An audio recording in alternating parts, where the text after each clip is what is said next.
Dr. Sucharita, distinguished guests, and the best way I would like to put it is members of the APJ family. I am really privileged to be here with you today on this very special occasion of Women's International Day being celebrated by APJ College of Fine Arts. I am particularly pleased that we have here with us today many of our women distinguished alumni with us to celebrate this great occasion. I thought rather than try to give you any lecture, I would just like to share with you some of the growing up stories of being a girl and a woman in India today. And most of all, to remember and recognize my father, Dr. Satya Paul, who was not only the founder and the initiator of the vision of this college as well as of APJ Education Society, but also a mentor, a guide to me throughout my life. When I was born, my father at that time had already thought of my name. That time he had just come back from America and he was fascinated by the name Susie, which he kept as my nickname, and Sushma was the name, of course, that he gave to me. But this name he had thought of before even I was born. And the story as I hear it is that my mother told him that, look, what if it is a boy? And he said, look, I have named my daughter. If it is a boy, then we'll think of a name at that time. So I came into this world a much wanted girl child. And this is remarkable when you think, when I'm talking about 1959, almost 55 years ago in those days. The other thing that I remember very clearly was 1971, the Indo-Pak war which broke out over Bangladesh. My father and I were in a car. I think I must have been about 10, 11 at that time. We were driving towards the airport to take a flight to Calcutta. Suddenly there was a blackout, the car was flagged down on the side, pitch dark, and we were told that, look, Pakistan has attacked many of the airspaces in India, and we just didn't know what was happening, and I was mortally afraid. My father could sense my fear and he asked me, what's troubling me? And I said, well, you know, we could die any moment. So he comforted me, and when the lights came on, he told me, look, we will all die one day, but we will die once. But thinking about dying and worrying and fearing death, we will die so many times more.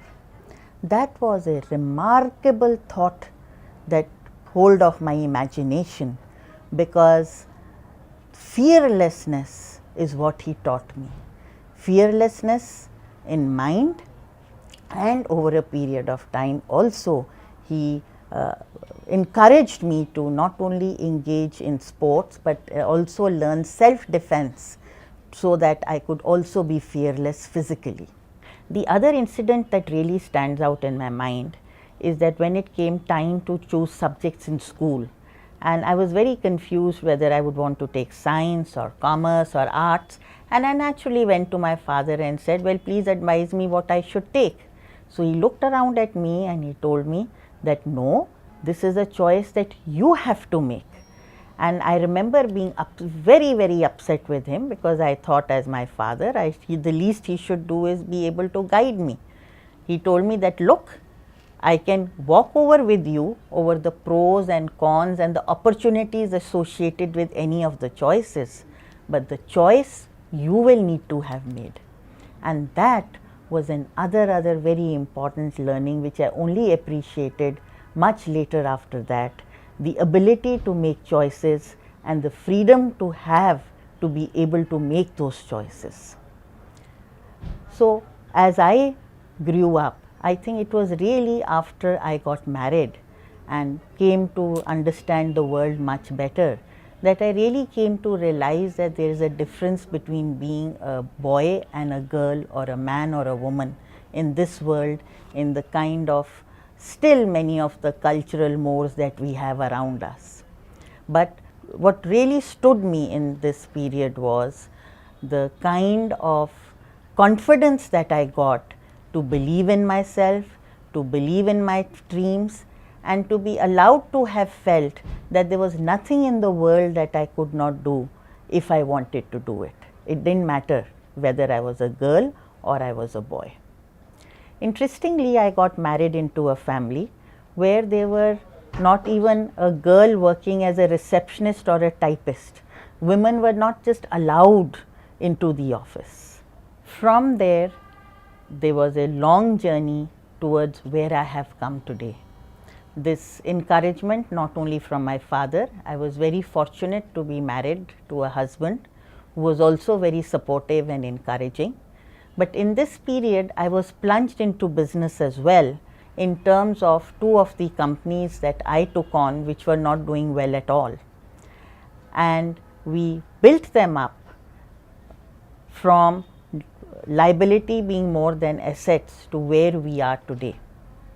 Over this time, there was very little time for me because I wanted to really focus on my children and on the business that I had to develop and all the people in those businesses who were dependent upon as far as their employment was concerned. We need to remember in those days employment did not come easily to people, and if you were responsible for providing that employment, you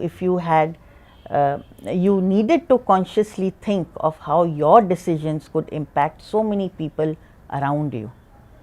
But over a period of time, as the businesses started doing well, of course, there are always ups and downs as part of any journey. I would not like us to think that it's a straightaway upward movement, rather it's peaks and valleys as you move towards the mountains.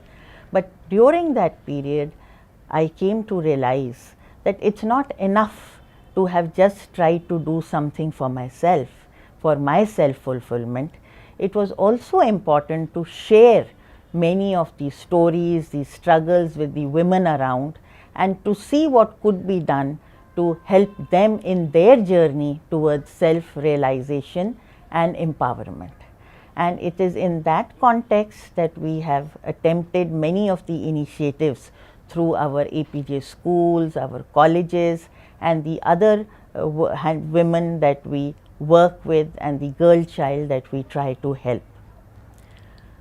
In this process, I also of course became the first woman president of the PhD Chamber of Commerce, and there were many such glass ceilings that were broken over a period of time.